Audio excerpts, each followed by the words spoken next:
ज्या मातांना दूध कमी येते अशा मातांना आयुर्वेदामध्ये खूप छान मेडिसिन सांगितले आहेत. पहिले जन्म झाल्या सोनं चाटवलं जातं किंवा मधाचं एक बोट चाटवलं जातं, गुटी सुरू केली जाते. केलं पाहिजे नाही केलं पाहिजे, तुमचं काय म्हणणं आहे ह्याच्यावरती? हाईटची ग्रोथ कमी असते किंवा काही काही मुलांमध्ये खूप फास्ट असते, तर मग हे उंची वाढीचं कसं काय असतं?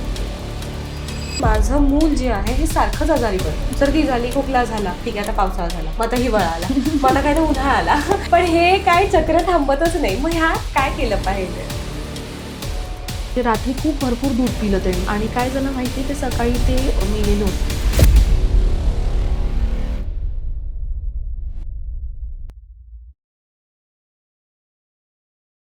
नमस्ते, मी श्वेता मोरे. आज तुमचं जिजाऱ्याच्या पॉडकास्टमध्ये सहर्ष स्वागत आहे. आपण रोज जे पॉडकास्ट बघतोय जिजाऱ्याच्या ह्याच्यात, तर प्रत्येक वेगळ्या वेगळ्या गोष्टींना आपण हात लावतोय. स्पोर्ट्स म्हणा किंवा मुलांच्या रिलेटेड काही गोष्टी असतील. 0 ते 16 वर्ष हा फोकस ठेवून हे सगळे पॉडकास्ट घेतले जातात. आजचा जो विषय आहे तो म्हणजे काय, तर आयुर्वेदिक गोष्टी आणि लहान मुलं ह्या सगळ्या बाबतीत आपल्याशी आज ज्या गप्पा मारायला आलेल्या आहेत त्या डॉक्टर प्राजक्ता गणेशवाडी, आयुर्वेद तज्ज्ञ, आणि गेले 15 वर्ष ह्या सगळ्याची प्रॅक्टिस करतात.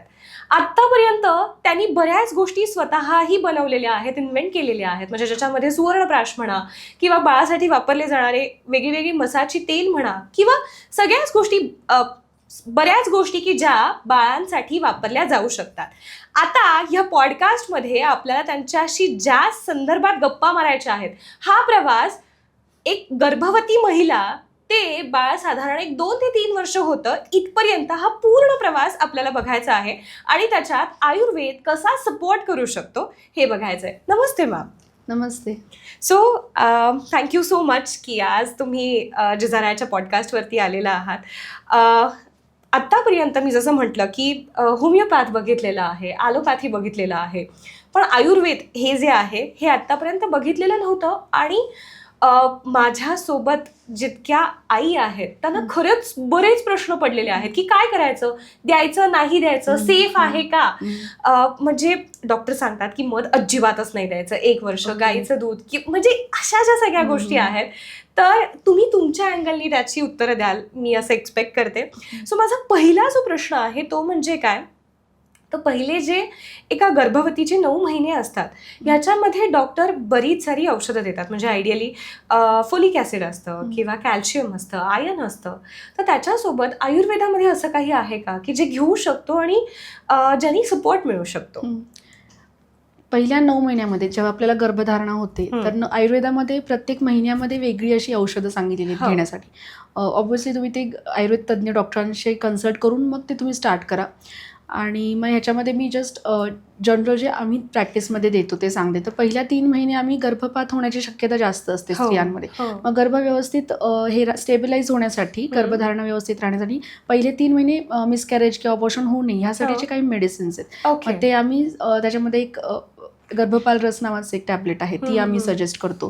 तर प्रत्येक महिन्यामध्ये बाळाची व्यवस्थित वाढ व्हावी, तसेच आईचीही व्यवस्थित हे व्हावं, बॉडी मेंटेन राहावी, त्याचं बाळाचं पोषण व्यवस्थित राहावं, अशासाठी एक कॉम्बिनेशन सांगितलेलं आहे आयुर्वेदात. काही हर्ब्सचे कॉम्बिनेशन आहेत, काही औषधी ह्यांचे वनस्पतींचे. मग ते प्रत्येक महिन्यात वेगळे असतात. म्हणजे कारण प्रत्येक महिन्यामध्ये बाळाची वाढ किंवा वेगवेगळे अवयव त्याचे तयार होतात. मग ते प्रत्येक महिन्याचे एक टॅबलेट्स फॉर्ममध्ये किंवा काही मेडिसिन्स जे आहेत ते चूर्ण फॉर्ममध्ये, कल्प फॉर्ममध्ये दिलेले. मग ते तुम्ही घेऊ शकता एव्हरी मंथ. तसंच जनरल जर पहिले 3 महिने तुम्हाला वॉमिटिंग वगैरे खूप असतं तर तुम्हाला मेडिसिन्स अवॉइड करायची असते, म्हणजे इच्छा नाही होत घ्यायची, घेतली तरी ते पचत नाही. तर अशा वेळी तुम्ही तर वॉमिटिंग वगैरे का होते, तर आपली पित्त प्रकृती म्हणजे पित्तदोष जसं वाढतो पहिल्या 3 महिन्यांमध्ये आयुर्वेदनुसार. तर मग ह्या 3 महिन्यामध्ये तुम्ही जर दुर्वा अवेलेबल असेल त्यात काळ, तर त्याचा रस काढून तो तुम्ही दोन्ही नागपुडीत घालू शकता किंवा त्याचा रस पिऊ पण शकता रोज सकाळी उठल्या. कारण की दुर्वा हे थंड असं शीत गुणात्मक आहे आणि मग तुमचं ते पित्त किंवा सगळं वाढलेलं बॉडीचं हे कमी करतं आणि वॉमिटिंग किंवा असे सेन्सेशन्स कमी करतं ते. आणि तसंच गर्भधारण म्हणजे स्थापित होण्यासाठी किंवा मिसकॅरेज अवॉइड करण्यासाठी घेण्यासाठी पण दुर्वाचा याचा स्वरसचा छान फायदा होतो. ओके. तसेच मी मखाना पण सजेस्ट करते. ते ह्याच्या कमळाच्या, आता ते थोडंसं लिलीच्या बिया आहेत का कमळाच्या बिया आहेत असं हां. जरा कॉन्ट्रोवर्शियल होतं ते बऱ्याच जणांचं.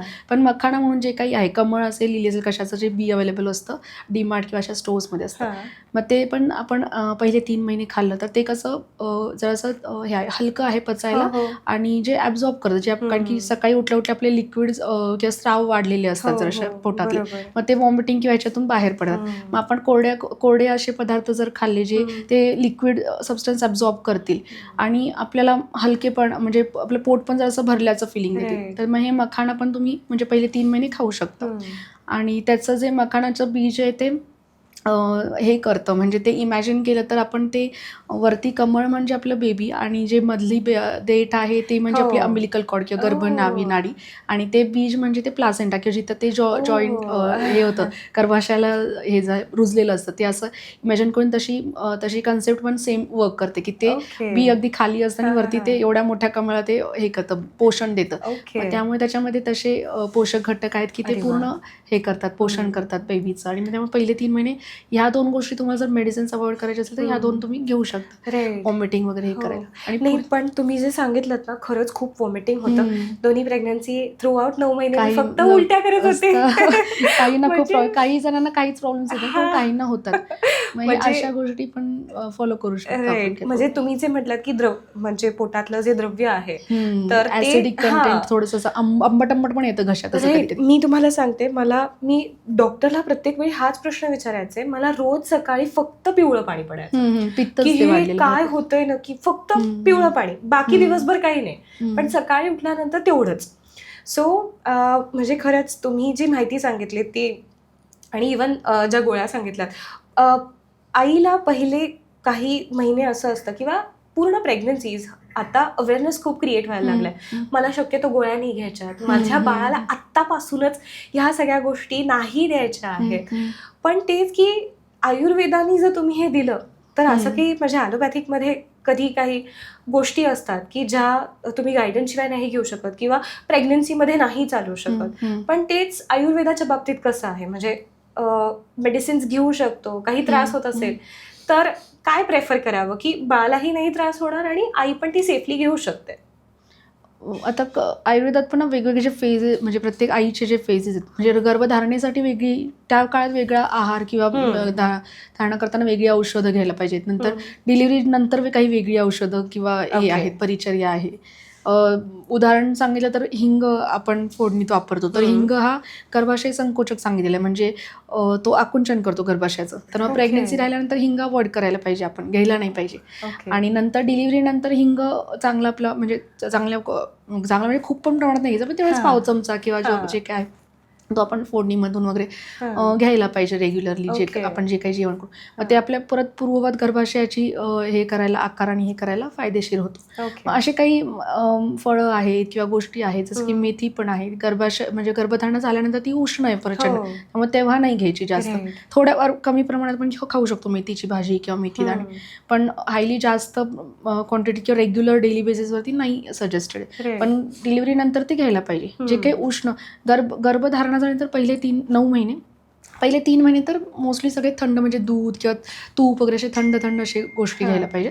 आणि 9 महिने तर आपल्या भुकेनुसार किंवा शरीराचं पोषण होईल त्या पद्धतीने सगळं डेली म्हणजे षड्रसात्मक आहार किंवा ऑल न्यूट्रिएंट्स युक्त असं डाएट घ्यायला पाहिजे.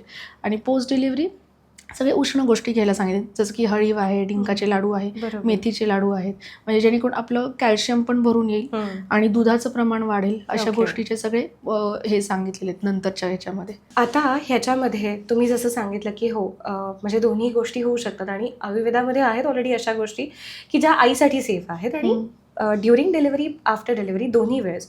बाळ झाल्यानंतर पूर्वीपासूनच्या ज्या गोष्टी चालत आलेल्या आहेत की पहिले जन्म झाल्या सोनं चाटवलं जातं किंवा मधाचं एक बोट चाटवलं जातं, म्हणजे प्रत्येकाकडे हे वेगळं आहे, किंवा लगेच गुटी सुरू केली जाते काही दिवसात आपण म्हणू शकतो. तर हे किती सेफ आहे किंवा हे केलं पाहिजे नाही केलं पाहिजे, तुमचं काय म्हणणं आहे ह्याच्यावरती?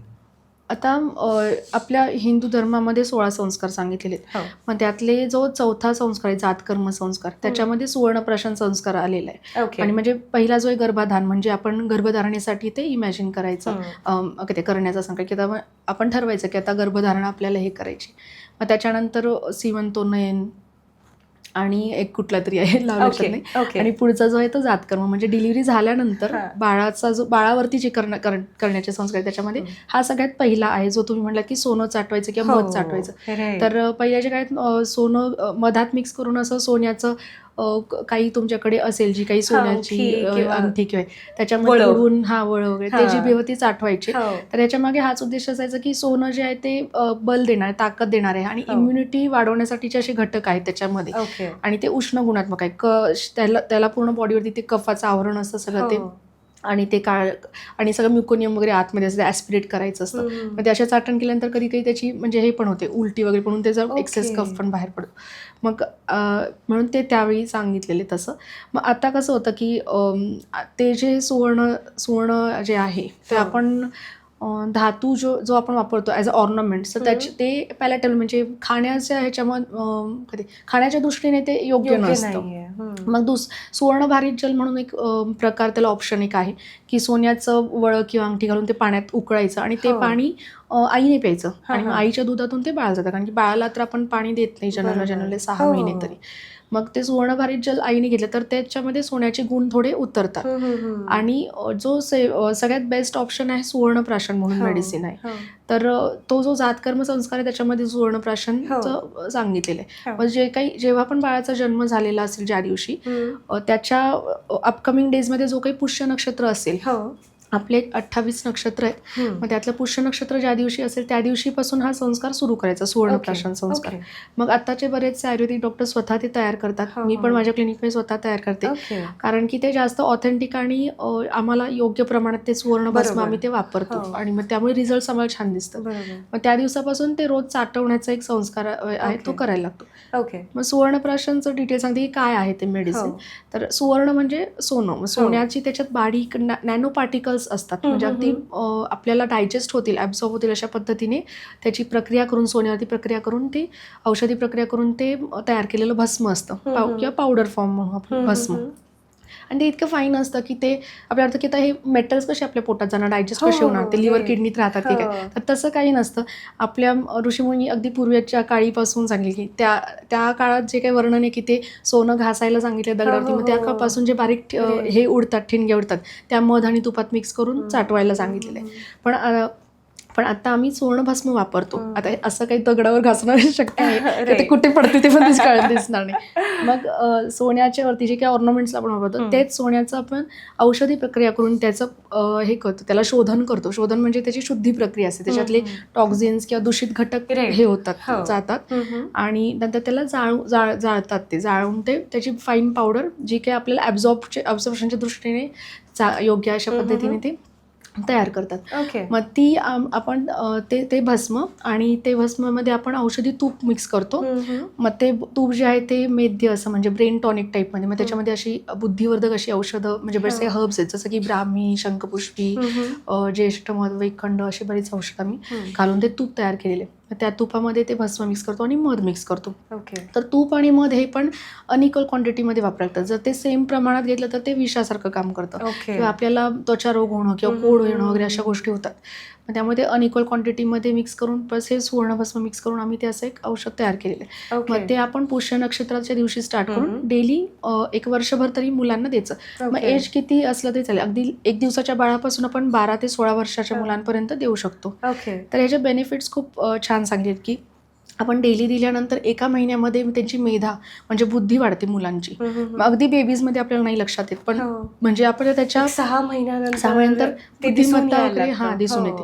किंवा बऱ्याच जणांना असं वाटतं की डायजेशन आता करतील की नाही, मुलं अगदी लहान आहेत. मग अशा मुलांना आपण 6 महिन्यानंतर मग स्टार्ट करू शकतो. जेव्हा आपण वरचं जेव्हा सुरू करतो मग तेव्हा आपण सेफर साईड म्हणून बेबी 6 महिन्यांचं झाल्यानंतर आपण डेली 1 वर्षभर देऊ शकतो.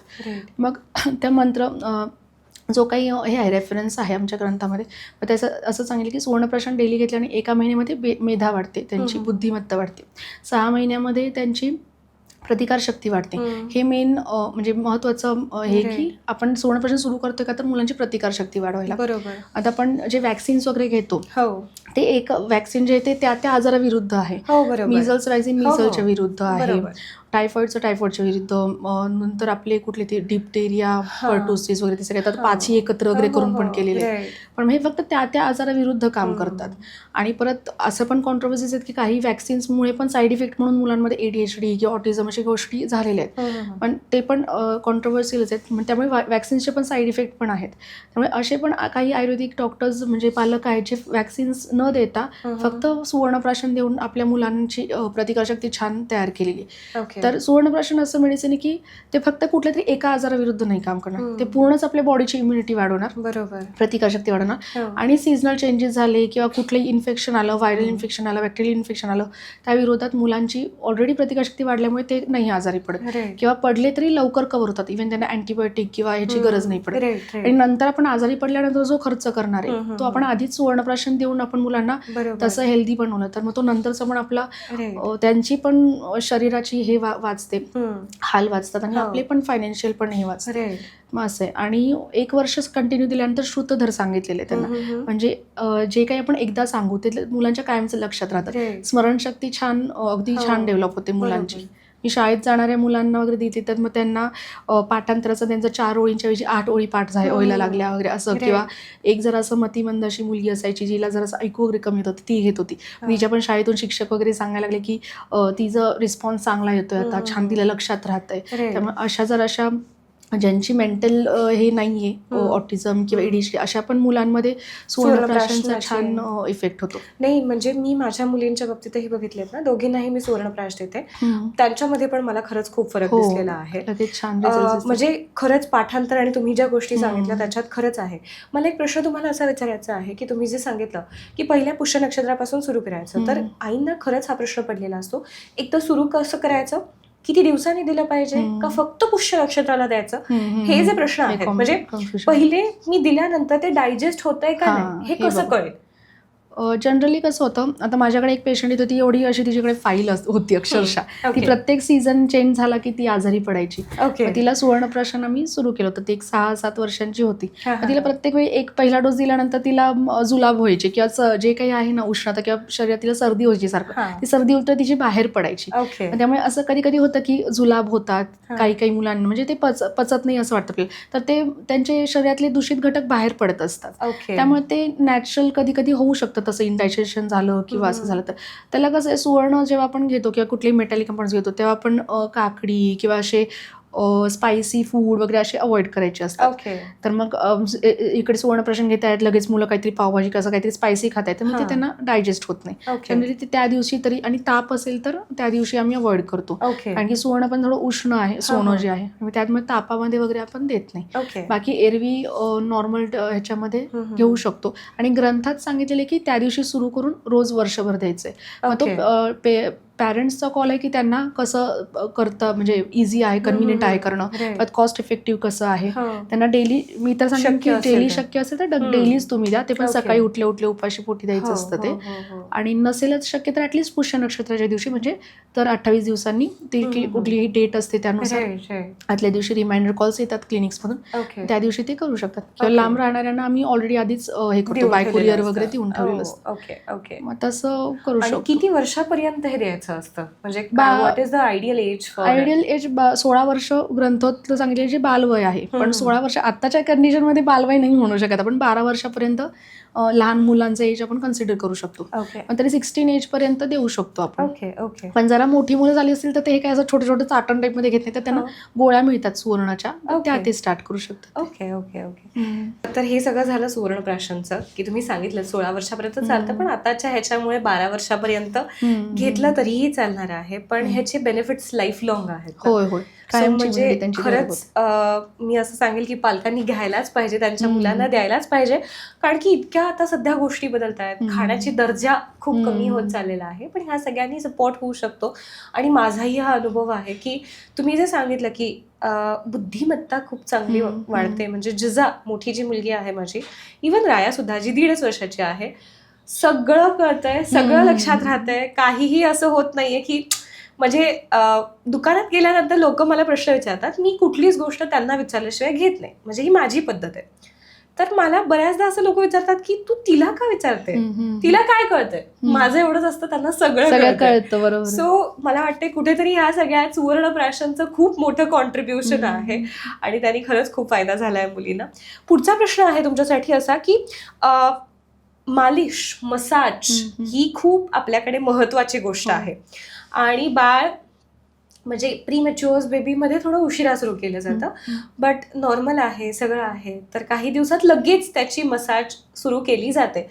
तर आता पूर्वीची जी पद्धत होती की खूप जोरात चोळलं जायचं आणि ते सगळं जे आहे, तर ह्यानी मग उंची वाढते, नाक सरळ होतं आणि हे सगळं जे आहे, तर ह्याच्यात तुमचं काय मत आहे? आता लहान मुलांना मसाज डेली केला पाहिजे आयुर्वेदानुसार. कसं आहे की मसाजनी आपले एकतर स्किन मधून इम्युनिटी छान डेव्हलप होते. त्यात आणि मसाजसाठी कुठलं तेल वापरायचं हा पहिला प्रश्न येतो. तर तिळतेल सगळ्यात बेस्ट सांगितलेलं आहे आयुर्वेदामध्ये. तिळतेल असं आहे जे बारीक माणसांना जाड करू शकतं, जाड माणसांना बारीक करू शकतं. ती तिळमध्ये अशी क्वांटिटी, त्यामुळे आमचे सगळे औषधी तेल पण तेलच्या बेसमध्ये तयार केलेली असतात. त्यामुळे त्यात आणि थोडी मेडिसिनल ऑइल्स असतात, ते तुम्ही डॉक्टरांशी कन्सल्ट करून स्टार्ट करू शकता. मग तेलाने जनरली काय होतं की आपले स्नायूंची ताकद वाढते, हाडांची बळकटी येते आणि एक छान टोन मेंटेन होतो. तसंच वजन वगैरे वाढायला हेल्प होते आणि त्याच्यातून ऍब्झॉर्प्शन पण चांगलं होतं ते आपल्या पोर्समधून. आणि थोडंसं आपण मसाज करतो, शेप म्हणजे नाक वगैरे तुम्ही म्हणते तसं ते काही प्रमाणात ते होऊ शकतं तसं व्यवस्थित मसाज केलं तर. आणि मेन म्हणजे टाळू भरतात, तर ते पण खूप इम्पॉर्टंट असतं, कारण की इथलं जे आहे ते आपण ओपन असतं, अजून ते डेव्हलप झालं, ब्रेन पूर्ण हे झालेलं नसतं, मग तिथून ऍब्झॉर्प्शन जास्त छान पद्धतीने होतं. आणि मुलांना झोप वगैरे छान लागते मसाज केल्यानंतर. त्यामुळे सर्वांगीण त्यांच्या विकासासाठी किंवा हेल्थच्या रिलेटेड दृष्टीने विचार केला तर मसाज करायलाच पाहिजे. तो दिवसातून म्हणजे डेली करायला पाहिजे. एक मुलं 5-6-10 वर्षांची होऊपर्यंत तरी, म्हणजे आयुर्वेद. ओके. म्हणजे मी करते मसाज, म्हणजे दोघींनाही 3.5, पण आम्ही कसं आता सकाळी होत नाही शक्य, तर मग ऍटलीस्ट रात्री झोपताना तरी थोडंसं हात फिरवून आणि हे करून, कारण की मुलं खूप असे एक्झर्शन करतात, खूप धावपळ करतात, एका जागी बसले नुसतं पळतच असतात तिकडे तिकडे. त्यामुळे रात्री मुलांचे पाय वगैरे दुखतात, असं खूप कंप्लेंट्स असतात. त्यामुळे तेव्हा रात्री फक्त पायांना वगैरे तरी तुम्ही जरासा हलका मसाज केला थोडंसं, मग ते लगेच मुरतं पण ते.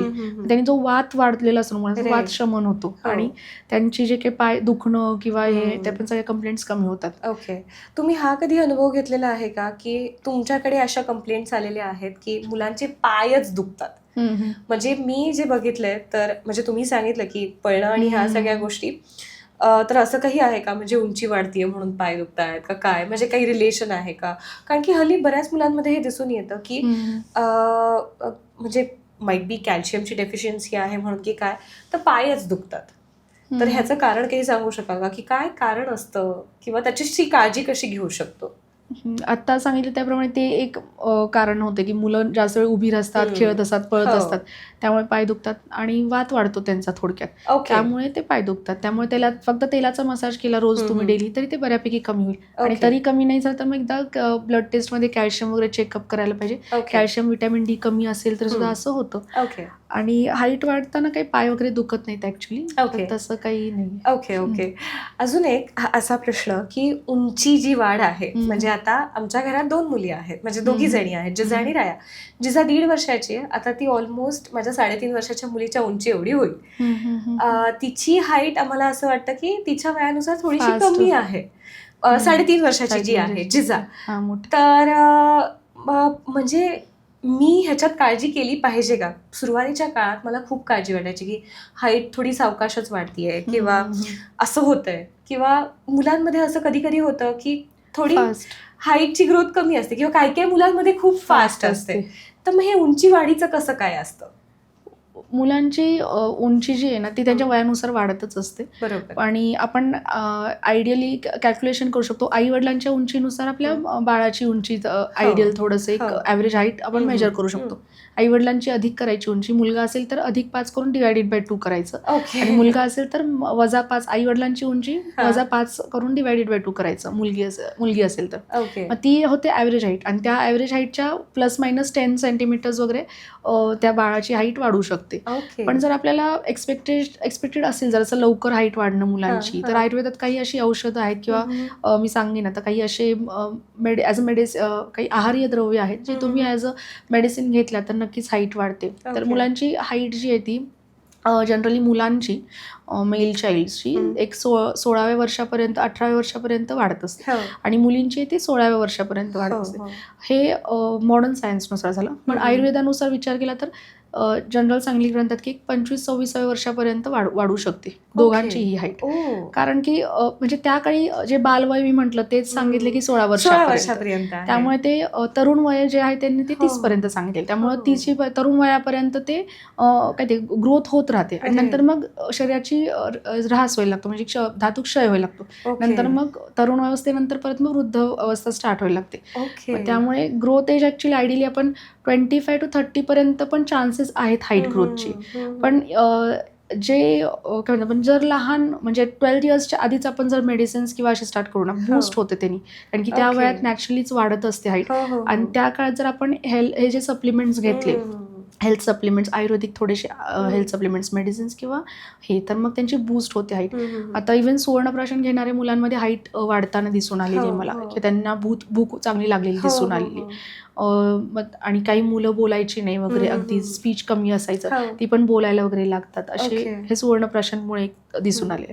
तसंच हाईटसाठी आमच्याकडे वेगळी हे आहे मेडिसिन्स आहेत.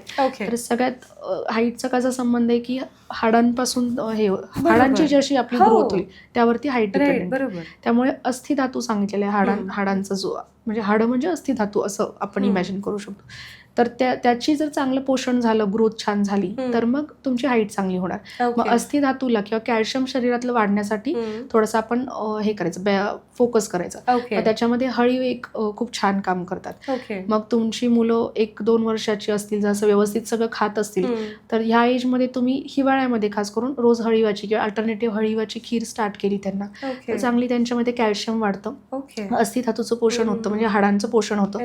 आणि दोन्ही हाडांच्या वरती आणि खालती ग्रोथ प्लेट्स असतात म्हणजे तिथे ते हळूहळू ते वाढ होत जाते. मग त्या ग्रोथ प्लेट्समध्ये ते ताकद येऊन त्यांची उंची वाढते. त्यासोबत रोज अंगाला मसाज करतोय आपण तेलाचा रोज त्यांना ताडासन किंवा स्ट्रेचिंगचे एक्सरसाइजेस करतोय त्यांनी आणखी ते बूस्ट होतं. मग अशा ह्या गोष्टी करू शकतो. मग तसंच एक 6 महिन्याचा कोर्स आहे 6 महिने ते 1 वर्षाचा ते तुम्ही डेली काही टॅबलेट फॉर्ममधले मेडिसिन्स आहेत ते तुम्ही दिले मुलांना तर नक्कीच त्यांची ग्रोथ एजमध्ये जर आपण दिले तर छान पटकन त्यांची हाईट बूस्ट होते.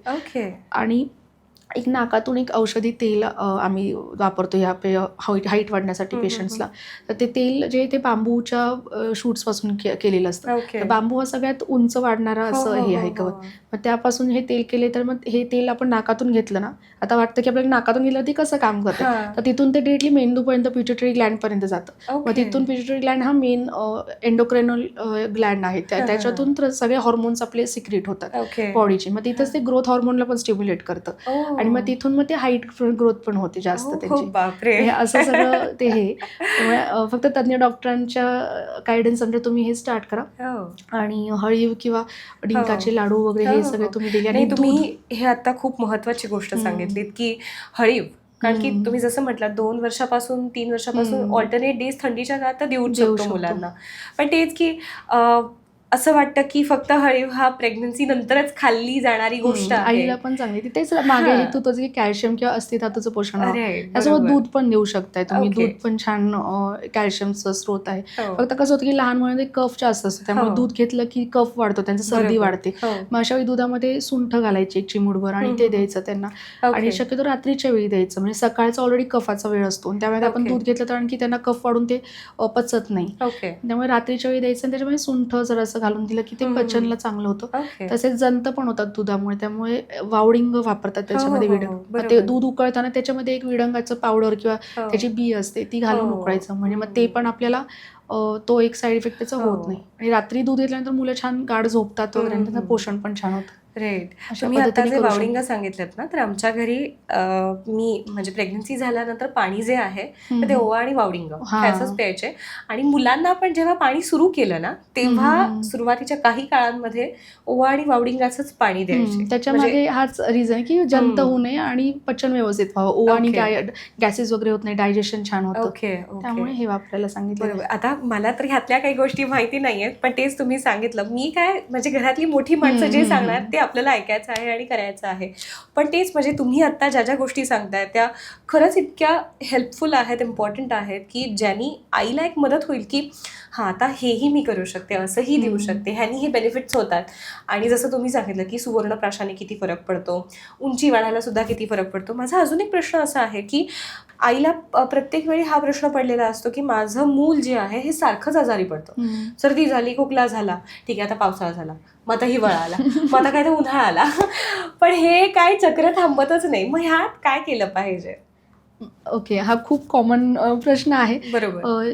जेव्हा मुलं आजारी पडतात सारखं वारंवार, हो. तेव्हा त्यांची प्रतिकारशक्ती कमी आहे हे तुम्ही हो. कन्सिडर केलं पाहिजे. हो. मग त्यामुळे त्यांची प्रतिकारशक्ती वाढवण्यासाठी तुम्ही प्रयत्न केले पाहिजे. हो. मग सगळ्यात बेसिक त्यांचं हे आहे की मी सुवर्णप्राशन एक हो, सांगितलं रे. ते तुम्ही बरोबर. स्टार्ट करू शकता. मग दुसरं जे आहे ते ऋतुसंधी असतो. तो एक ऋतू बदलल्यानंतर संपत आला आणि दुसरा ऋतू सुरू होतोय, तर मधल्या 15 दिवसाच्या काळामध्ये संसर्गजन्य रोग जास्त होतात हो, किंवा हो, हो. शरीराची प्रतिकारशक्ती तेव्हा जराशी कमी झालेली असते. त्यामुळे ओके. पटकन आजारी पडतात. आणि हो. त्यात मुलं ऑलरेडी थोडीशी वीक असतात. हो. म्हणजे त्याची इम्युनिटी जस्ट डेव्हलप होत असते, हम्म. डायजेशन जस्ट डेव्हलप होत असतं, ब्रेनची पण डेव्हलपमेंट होत असते. हम्म. मग अशा वेळी मुलांचे कसे त्या ऋतूनुसार तुम्ही आहार विहारामध्ये थोडं बदल केले पाहिजे. ओके. त्यानुसार मग त्यांची केअर घेतली पाहिजे. जसं की थंडी स्टार्ट होण्याच्या आधी गरम कपडे वगैरे वापरणं, हो. तसं गरम गरम त्यांना ताजं ताजं खायला देणं. गुटी हा सगळ्या घरातल्या मोठ्या लोकांचा खूप आवडतीचा विषय आहे. पण काय होतं की सांगितलं जातं आता डॉक्टर्सच्या गाईडलाईन्सनुसार, म्हणजे ॲलोपॅथीनुसार, की गुटी नाही द्यायची म्हणून, जी नाही चांगली आहे. तर मग काय केलं पाहिजे? म्हणजे आईचं ह्या सगळ्यात मधल्यामध्ये मरण होतं ना, घरचे म्हणतात गुटी द्यायची, डॉक्टरांनी सांगितलं गुटी नाही द्यायची, बाळाला त्रास होणार. तर मग काय योग्य वय आहे गुटी सुरू करायचं? जनरली एक 45 दिवसानंतर वगैरे गुटी सुरू करतात, म्हणजे बाळ तेवढं 1-1.5 महिन्याचं झाल्यानंतर. ओके. आणि गुटी जी आहे ती त्याला एक चांगलं स्वच्छ सहान किंवा तसं चपटं हे पाहिजे. नंतर त्याच्यामध्ये जे वापरली जाणारी हे बाळगुटी म्हणजे काय, तर बेसिकली ते कॉम्बिनेशन आहे एका हर्ब्सचं, म्हणजे वेगवेगळे फळं आहेत त्याच्यामध्ये, काही झाडांची सालं आहेत, काही मुळं आहेत, असे ते त्या काळी हे केलेली असं ते कन्सेप्ट डेव्हलप केलेली होती की घरातही असायलाच पाहिजे लहान बाळ असेल तर. कारण की ह्या 10-12 औषधांपैकी कुठलंही एक त्याला लगेच आपण ॲट दॅट मोमेंट तसा त्रास झाला तर ते आपण सिलेक्ट करून तेव्हा द्यायचं आणि मग लगेच तो त्रास थांबतो. म्हणजे तेव्हा लगेच वैद्य वगैरे किंवा लांब असायचे किंवा त्याच्यापर्यंत जाणं शक्य नसायचं वगैरे. म्हणजे त्या काळी म्हणून हे घरातल्या घरात त्यांना लगेच असे मेडिसिन्स फॉर्ममध्ये असे हे दिले सांगितलेले किंवा काही अशी औषधं आहेत जे बाळाच्या वाढीसाठी, त्याची प्रतिकारशक्ती वाढण्यासाठी अशी उपयोगी होऊ शकतात. त्यात आपण एक मी म्हणजे थोडक्यात सांगेन. मग तर बेसिकली द्यायचं की नाही त्याचा हा पहिला प्रश्न आहे. तर आयुर्वेदानुसार तुम्ही ऑथेंटिक आपल्या ट्रेडिशनल मेडिसिनला फॉलो करत असाल, विश्वास असेल तर तुम्ही बाळगुटी जरूर द्यायला पाहिजे. मीही माझ्या बाळाला दिली होती आणि मी सगळ्या पेशंट्सलाही सजेस्ट करते की द्या तुम्ही. बाळगुटी फक्त त्याचं सिलेक्शन ऑफ ड्रग्ज डिफर करतं आपल्या बाळाच्या प्रकृतीनुसार किंवा तेव्हा त्याला काय काय त्रास आहे किंवा त्याच्या ग्रोथ एजनुसार. त्यामुळे फक्त एकदा डॉक्टरने कन्सल्ट करून तुम्ही कुठल्या त्या गुटीमध्ये काय काय मेडिसिन्स रोज तुम्ही द्यायला पाहिजे, काय त्रास झाला तर कुठलं मेडिसिन द्यायला पाहिजे हे तुम्ही लक्षात आलं तर मग ते तुम्ही इझिली रोज देऊ शकता. आणि त्याची बरोबर मात्रा ही विचारायला पाहिजे. मात्रा कसं असतं, एक तर ते बेस त्याचं आईच्या दुधातूनच वापरतो, पण आईचं दूध एक चमचा घालायचा आणि पाहिजे ते औषध, ते मेडिसिन त्याच्यामध्ये उगाळायचं. तर उगाळल्यानंतर त्याची पातळ पेस्ट तयार होते, ती पटकन आपण चाटवू शकतो आणि ती बाळ इझिली डायजेस्ट करू शकतं. मग त्याचे 2-3 वेढे घेतात आणि प्रत्येक महिन्यात जसं बाळ वाढेल तसे त्याचे वेढे वाढवतात. जनरली एक 5 वेळांपासून वगैरे आपण स्टार्ट करू शकतो किंवा 2 वेळांपासून स्टार्ट करू शकतो. रोज सकाळी आणि एकच टायमिंग ठेवायचं, एक तर सकाळी किंवा संध्याकाळी किंवा दुपारी तुम्हाला जे इझी हे असेल, कन्व्हिनियंट असेल, आणि त्या टायमिंगला ते बाळाला द्यायचं. आणि पचलं, जर पहिल्या दिवशी पचलं तर मग तेवढीच मात्रा तुम्ही काही दिवस रोज तुम्ही देऊ शकता. आणि नंतर मग याच्यानुसार बॉडी टाईपनुसार वगैरे तुम्ही परत ते चेंजेस करू शकता. आता बेसिकली रोज वापरण्याचे आणि त्याआधी सांगेन की त्याच्या आधी ते सहाण व्यवस्थित स्वच्छ धुतलं पाहिजे. ते हर्ब्स पण एकदा चांगले स्वच्छ धुतलेले गेले पाहिजेत आणि वापरून झाल्यानंतर परत ते कोरडे चांगले धुवून पुसून किंवा उन्हातमध्ये वगैरे ठेवून किंवा तुमच्याकडे तर ऊन नसेल तर ओव्हनमध्ये वगैरे थोडंसं तुम्ही ड्राय करून घेऊ शकता. अशा गोष्टी पण करू शकता. मग ते व्यवस्थित तुम्ही परत एअरटाईट डब्यामध्ये तुम्ही भरून ठेवायचं जेणेकरून त्यांना बुरशी वगैरे लागू नये. जर तसं बुरशी वगैरे लागली कारण शेवटी ते झाडांची हे आहे त्यामुळे त्याला लागू शकते. असे जर बुरशी वगैरे आले तुम्ही जर वापरलं उगाळलं आणि तर मग पोटामध्ये इंडायजेशन होऊन फूड पॉयझनिंग वगैरे अशा गोष्टी होऊ शकतात.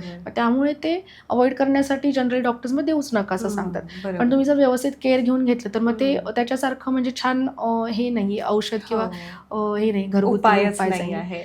मग आपण बेसिकली कुठले रोज वापरू शकतो तर त्याच्यामध्ये खारीक एक रोज वापरतात, बदाम वापरतात, काजू पण वापरतात.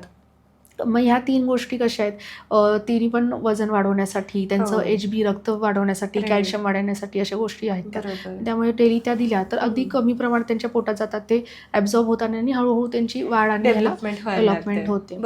मग आता त्यांना मग जर कधी जुलाब झाले किंवा सर्दी खोकला असेल तर मग वेगवेगळी औषधं त्याच्यात ऍड करायची. हे बेसिक काही औषधं रोज द्यायची, त्याच्यामध्ये आपण फक्त अनोखी चेंजेस करायचे.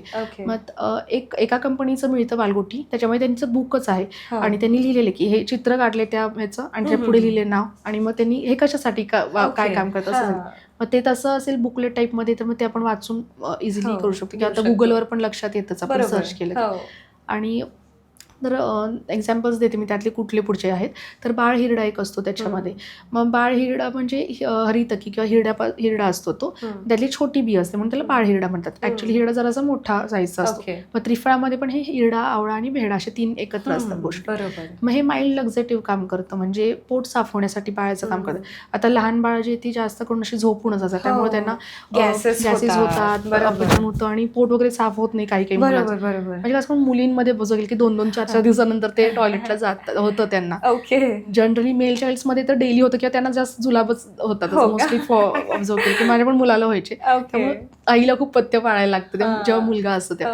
आणि मुलींची आय डोंट नो डायजेशनची हे असतं काय वेगळी जास्त स्ट्रॉंग त्यांना 2-2 दिवस होतच अशी गमत.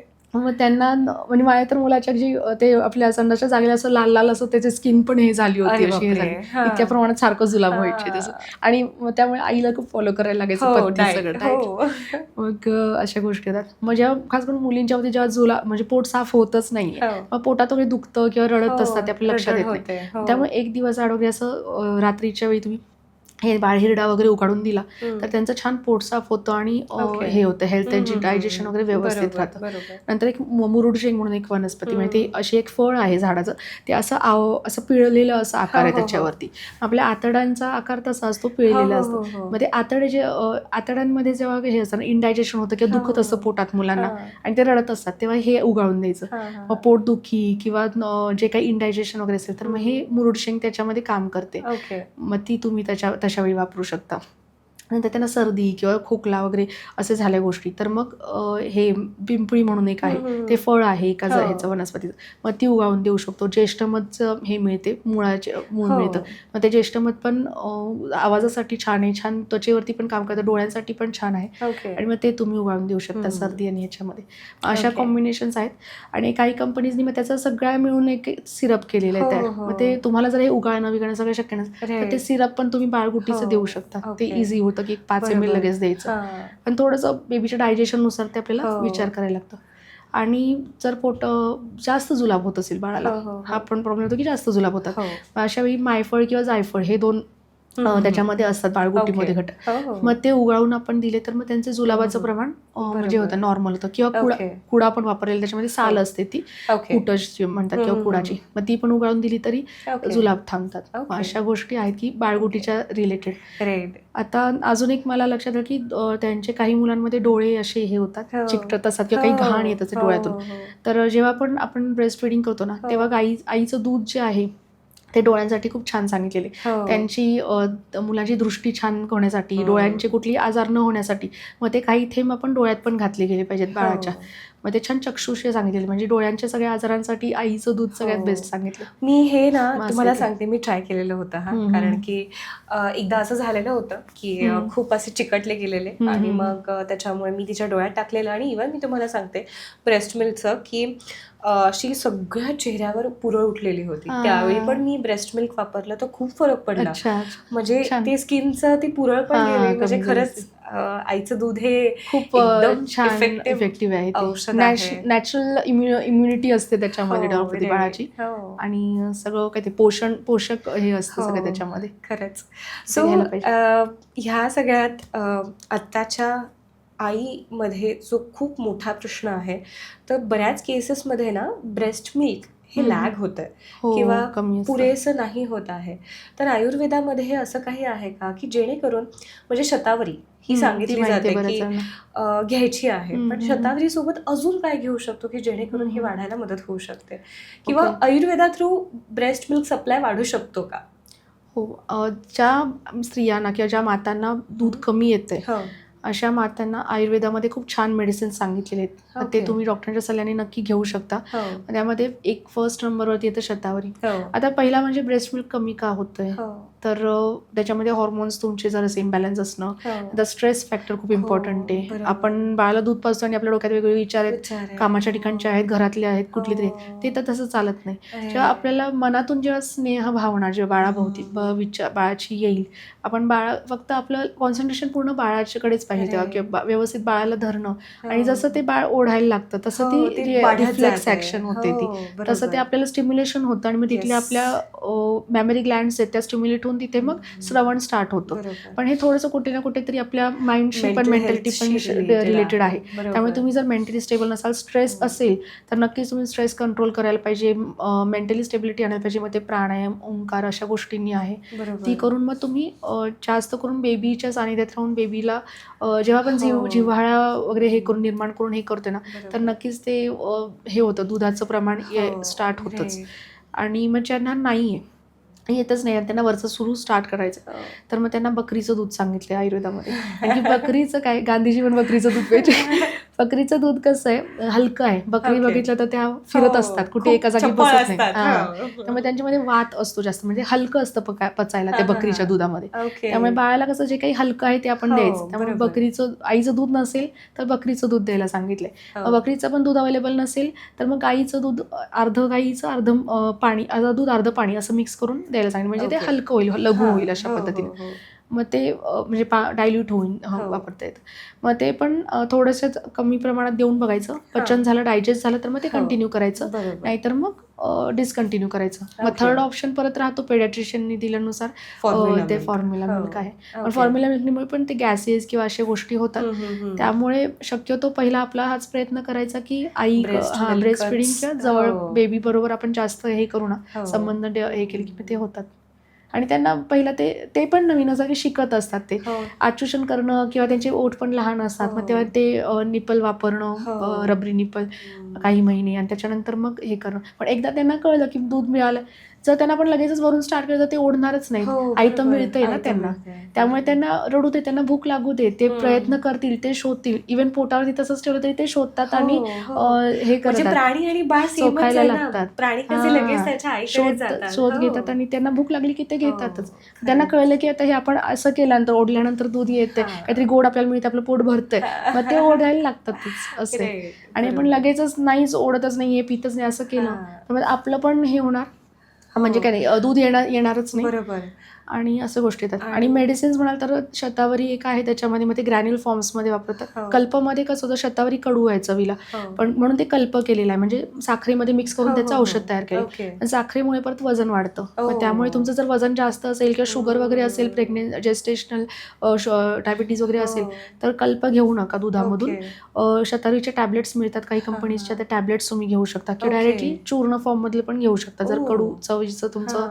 हे असेल तर, चालणार तयारी असेल असेल तर. तर. हो. आणि काय करायचं की 8व्या-9व्या महिन्यामध्ये स्टार्ट करायचं घ्यायला, Okay. म्हणजे जेणेकरून आपलं डिलिव्हरीच्या काळामध्ये व्यवस्थित ते आपले मॅमरी ग्लँड्स डेव्हलप होतात आणि हे होतात. आणि जे आपले स्तन चुचूक आहेत, निप्पल्स आहेत, ते पण थोडेसे काहींचे असे आत असतात, बाहेर नसतात. त्यामुळे ते आपण 9th मंथमध्येच मसाज करताना ते असे अंघोळीच्या वेळी वगैरे ते थोडेसे बाहेर असे ओढायचे, म्हणजे जेणेकरून बेबीला नंतर सक करायला किंवा हे इझी होतात. आणि तिथे मसाज पण करायचा, काहींचे ब्रेस्ट डेव्हलप पण असतात काहींचे, तर मग शतावरी तेलाचाच मसाज वगैरे करायचा आंघोळीच्या वेळी वगैरे, सर्क्युलर मोशनमध्ये असा ब्रेस्टवर. म्हणजे ब्रेस्ट डेव्हलप करतात 8व्या-9व्या महिन्यापासूनच आपण ब्रेस्ट व्यवस्थित दूध येईल अशा पद्धतीने मेंटली स्टेबिलिटी प्लस ह्या सगळ्या गोष्टी स्टार्ट करायच्या. मग लिंबूचं लोणचं पण सांगितलेलं छान आहे त्याच्यामध्ये. लिंबूचा आकार बघितला तर तो कट केला हाफ आणि ब्रेस्टचा सेम सिमिलर साईज किंवा काही दिसतं. किंवा डाळिंब आहे ते पण असं ब्रेस्ट फिडिंगच्या मध्ये छान काम करतं. मग लिंबूचं लोणचं पहिल्या काही डिलिव्हरी म्हणजे प्रेग्नेन्सी राहिली की लगेच ते लिंबूचं लोणचं मुरवायला ठेवायची पहिल्याच्या काळात. तर त्याच्यामागे हे असं की नंतर तिला जेवताना रोज एक लिंबाची फोड द्यायची, व्हिटॅमिन सी पण मिळतं आणि त्यांनी हे थोडंसं मॅमरी ग्लँड्स किंवा दूध येण्याचं हे पण वाढतं. आणि मग मेथी किंवा हे वगैरे पण ह्या गोष्टी जे तू पण फॉलो केलेल्या आहेत, कारण की ते उष्ण गोष्टी आहेत आणि ते श्रवणासाठी काम करतात, अशा गोष्टी आहेत त्या आपण घेऊ शकतो. आणि मला काय वाटतंय, म्हणजे तुम्ही जे महत्त्वाचा मुद्दा सांगितला, मीही बऱ्याच आईंसोबत हा एक्सपिरियन्स शेअर करते की तुम्ही मेंटली स्टेबल राहा, तुम्ही खुश तर तुमची मुलं खुश. म्हणजे ह्या सगळ्यामध्ये माझं सांगायचं म्हणणं एवढंच असतं की आपण बघा ना, डिरेक्टली विचार करताना ते विचार त्या बाळाच्या म्हणजे दुधातून पास होतात. आपण काही मेडिसिन्स खातो तर ते पण दुधातून पास होतात. आपण जो विचार करतो असतो त्या टायमिंगला दूध हे करताना पाजताना, तर मग ते विचार पण जातात, इमोशन्स डिलिव्हर होतात. त्यामुळे तेव्हा पण पॉझिटिव्ह इमोशन्स छान असं एखादं छान म्युझिक लावायचं, मंत्र वगैरे लावायचे आणि त्या टायमिंगला तसं हे करायचं, छान डेव्हलपमेंट होते बाळाची. येस. सो ह्या सगळ्या गोष्टी ज्या आहेत तर खरंच. आणि एक सांगते, खूप म्हणजे मला ऍक्च्युली तो प्रसंग खूप असा दुःखद ऍक्च्युली तो प्रसंग, की एक पंचकर्म म्हणजे एक कपल होतं, त्यांना सेकंड बेबीसाठी ते ट्राय करत होते, लवकर होत नव्हतं. पंचकर्म वगैरे केलं, त्यांना छान बेबी राहिलं आणि 1-1.5 महिन्याचं होतं ते बेबी. त्याच्यानंतर अचानकच कळलं की ते म्हणजे रात्री खूप भरपूर दूध पिलं त्यांनी आणि काय झालं माहित नाही, ते सकाळी ते हे होतं, मेलेलं होतं, म्हणजे त्याची डेथ झालेली होती. मग तेव्हा त्यांचं रिझन कळलं नाही की का असं अचानक, आणि छान हेल्दी होतं बेबी, असं काहीच त्रास नव्हता, आजार नव्हता किंवा काही. तर नंतर मग रिझनला म्हणजे जर असं ॲनालाइज करायला लागलं की काय रिझन असेल किंवा काय, तर मला लक्षात आलं की जेव्हा त्यांनी मला एवढं सांगितलं की दूध भरपूर पिलं होतं, त्यांनी पोटभर दूध पिलं होतं आणि खूप घाईघाईत पित होता तो. मग एक लक्षात आलं की त्यांनी दूध पाजल्यानंतर त्याला उभं धरलं नव्हतं किंवा ढेकर वगैरे दिला नव्हता. मग ते असं झालं असणार आहे किंवा झालं 100% तसं झालं असणार आहे. चोकिंग झालं, एस्पिझिया, किंवा ते जे दूध अन्ननलिकेत जायला पाहिजे त्यावेळी ते श्वासनलिकेत गेलं आणि तिथे त्यांना ते जेव्हा निमोनियाची कशी कंडिशन असते की फुफ्फुस सगळी भरतात ते कफाणी, आणि त्यांना आतल्या त्या एस्पिक्झिया होतो, बाहेर कळत पण नाही, बाहेर असं काही लक्षण दिसत पण नाही, तसं त्याला ते झोपेत तसं झालं. मग त्यामुळे पहिल्याच्या काळात जे बाळाला उभं धरायचे, थोडंसं थोपटायचे, तर ते आवर्जून आपल्या आत्ताच्या आयांनी करायला पाहिजे. कारण की माझ्या ह्याच्यामध्ये बघण्यात आलेली माझे पर्सनल केस अशी आहे पेशंटची, त्यामुळे मी अनुभव घेतला की इतका त्यांनी प्रयत्न केले, इतकं छान बेबी झाला आणि एका काहीतरी अशा म्हणजे नकळत घडलेल्या त्यांच्या ह्या गोष्टीमुळे त्यांना अगदी छान हेल्दी बेबी आणि खूप छान होतं ते. त्याला हे करावं लागलं, त्याला गमवावं लागलं असं. मग त्यामुळे ही आपण छोट्या छोट्या गोष्टी आहेत की आपण काळजी घेतली पाहिजे. बाळ सांभाळणं म्हणजे बापरे, खूप काय म्हणतो, खूप अत्तीटट्टीची गोष्ट झालेली आहे. त्यामुळे कधी पण आयांनी जे दूध पाजतायत अंगावरती, त्यांनी लक्षात ठेवा की बाळाला थोडंसं एक 10 मिनिटं उभं धरायचं आणि जेव्हा ते मग छातीत जळते, आपण बघतो जास्त प्रमाणात जर दूध असेल तर ते बाहेर पण काढतात, म्हणजे ते एक्सेस दूध जे साठलेलं असतं ते बाहेर येतं अन्न श्वासनलिकेत किंवा अन्ननलिकेत गेलेलं. मी बघितलं की झोपेतच असतात आणि ते गिळत जात नाही, इथे जास्त अंटे गिळतात मध्ये नंतर. बरोबर. सो हे मी ऑब्झर्व केलेलं आहे. अगदी डेथ पण होऊ शकते, म्हणजे बाळ जीव पण गमावू शकतो, त्यामुळे ही खूप इम्पॉर्टंट हे आहे गोष्ट आहे. म्हणजे मी तर सांगेल की सगळ्यांनी डॉक्टर जे इन्स्ट्रक्शन देतात ते प्लीज फॉलो करा, कारण की आता म्हणजे ही छोटी छोटी इन्स्ट्रक्शन्स खूप महत्वाचे आहेत. तुम्ही जर नाही केलं, म्हणजे मी पण बघितलेलं आहे की झोपून वगैरे पण नाही पाजायला पाहिजे. आई झोपल्या आडवीत झोपते आणि लगेच झोपल्या आणि त्याच्या नाकावरती तो आपल्या ब्रेस्टचा दाब वगैरे येतो आणि कळत नाही आपल्याला. त्यामुळे कधी पण तुम्ही किती झोपेत असाल, बाळ मध्यरात्री उठते, तर व्यवस्थित बसून तुम्ही पण एक सपोर्ट घ्या कमरेला वगैरे, ते आता हे पण मिळतात. फिडिंग पिलोज पिलोज येस मिळतात येस ते येस. ठेवून तुम्ही घ्यायला पाहिजे, करायला मी पाहिजे. तुम्हाला ह्याच्यावरनंच माझा अनुभव सांगेल. जिजाच्या वेळेस असंच झालेलं होतं की ती 1.5 महिन्याची झालेली होती आणि दिवसभर खूप तिचा अस्वस्थ गेलेला होता. आणि त्याच्यानंतर मी आणि माझी आई झोपी जाणार, साधारण 12ची वेळ झालेली होती. ती झोपलेली, ती झोपेतच उलटी केली आणि सगळं नाकातोंडातलं दूध आलं. सो आम्ही दोघे खूपच घाबरलेलो, कारण की त्याच्या आधीच ब्रेस्ट फिडिंग केलं होतं का तिला? म्हणजे दूध पिलं ब्रेस्ट होतं? फीड होऊन वरचं पण दूध? अर्धा एक तास झालेला होता. म्हणजे सरळही धरलेलं होतं. म्हणजे असं व्हायचं मला की तिचा अर्धा दिवस त्या सरळ धरण्यातच जात आहे, ढेकरच काढायची नाही. आणि तरी ते माइट बी इनडायजेशन आणि असं काहीतरी, पण आम्ही खूपच घाबरलो की नाकातोंडात हे आलं, म्हणजे दूध आलं. बापरे. म्हणजे त्यानंतर आम्ही जोपर्यंत ढेकर येणार नाही तोपर्यंत आम्ही तिला उभंच ठेवायचं, आडवं नाही ठेवायचं नाही. ते श्वासनलिका आणि अन्ननलिका शेजारीच आहेत, त्यामुळे त्या आणि त्या डेव्हलप पण झालेल्या नसतात, त्यामुळे त्या कधी कधी इकडून एक्सेस दूध तिथून बाहेर आलं ते असं काही. पण मी मोठ्या मुलीच्या बाबतीत हे कॉमन, म्हणजे 2 वर्षाची होईस्तोवर पाहिलं, जेव्हा केव्हा तिला उलटी व्हायची ना, ती तिच्या नाकातोंडात नसायची. ओके. आता असं नाही होत. म्हणजे ते 2 वर्ष चालली ती गोष्ट, आणि ती प्रत्येक उलटी तिची खूप भीतीदायक असायची. म्हणजे आपण आई वडील म्हणून खूप घाबरून जातो नाही की हे नक्की काय होतंय. ते शरीर काय करतं की एक्स्ट्रा जे झालेलं जे पचलं नाहीये ते बाहेर काढण्याचा प्रयत्न करतं. बरोबर. त्यामुळे एवढं काही काळजीचं कारण नाही. ते आपलं फर्स्ट एक्सपिरियन्स असतो, त्यामुळे मी दुसऱ्या वेळेला पूर्ण तयार झाले. म्हणजे हे सगळे जे आहेत युज टू सगळं व्हायच्या आधीच मी तयारी करून ठेवायची, काय करायचं काय नाही करायचं आहे. सो आणि एक सांगू, म्हणजे आईचं दूध शुद्ध असणं किंवा चांगलं असणं ते पण त्याची पण हे सांगितले आयुर्वेदात, दुष्ट स्तन्य सांगितले. म्हणजे खराब दूध पण असतं आईचं, नंतर चांगलं दूध कसं ओळखायचं, कसं असतं, असे पण काही आहेत. आईचं दूधच जर खराब असेल तर मग त्याला मग तुम्ही म्हणता तसं सर्दी होणं, उलटी होणं अशा गोष्टी होतात. त्यामुळे आई काय खातीये, तिचा आहार विहार काय, कसं वागती, हे जास्त जागरण झालं किंवा सारखं झोपून राहिलं तर मध्ये कफ वात असे इम्बॅलन्स होतात. त्यामुळे स्तन्य शुद्धीकरक अशी काही मेडिसिन्स आहेत, ती पण तुम्ही म्हणजे त्या काळात जर तुम्ही ब्रेस्ट फिडिंग करताय, पण सगळ्याच आयांचं काही दूध अगदी सगळं पोषक आणि हे असं नसतं. दुधामध्ये पण विकृती असतात, दूध पण अगदी खूप घट्ट असतं, अगदी खूप पातळ असतं. मग ते जर तसं असेल तर मग नक्कीच मेडिसिन्स वगैरे घेऊन तुमचं शुद्ध स्तन्य म्हणजे दूध, आईचं दूध जे ते चांगल्या क्वालिटीचं डेव्हलप करून म्हणजे बाळाला ब्रेस्ट फिडिंग कंटिन्यू करू शकतो. Okay. So thank you so much Prajakta ma'am.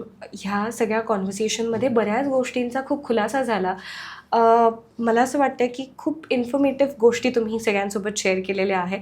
आणि खरंच ह्या सगळ्याचा आई ज्या आहेत, म्हणजे आता नवीन ज्या कॅरिंग आहेत किंवा ज्या झालेल्या आहेत, छोटी छोटी बाळ आहेत, त्यांना खूप फायदा होणार आहे. So thank you so much. मलाही तुमच्या पॉडकास्टमध्ये बोलवल्याबद्दल धन्यवाद. थँक्यू.